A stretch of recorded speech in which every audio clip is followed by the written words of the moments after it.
अस्सलाम वालेकुम दोस्तों।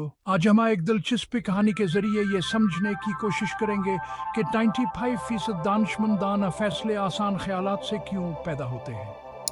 एक बादशाह था जो एक खुशहाल सरजमीन पर हुक्मरानी करता था। एक दिन वहाँ अपने रियासत के दूर दराज इलाकों के सफर पर रवाना हुआ। जब वहाँ अपने महल में वापस आया तो उसके पाँव बहुत दर्द कर रहे थे। यह उसका पहला तवील सफर था और रास्ते पथरीले और दुश्वार गुजारे थे। उसने अपने लोगों को हुक्म दिया कि सल्तनत की हर सड़क को चमड़े से ढांप दे। इसके लिए हजारों गायों के खालों और भारी रकम की जरूरत होती। तब एक दाना खादम ने बात करने की हिम्मत की। ऐसा भारी खर्चा क्यों किया जाए?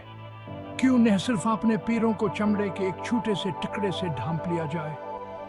बादशाह हैरान रह गया लेकिन मान गया, और यूं पहला जोता बिन गया। इस कहानी का सबक क्या है?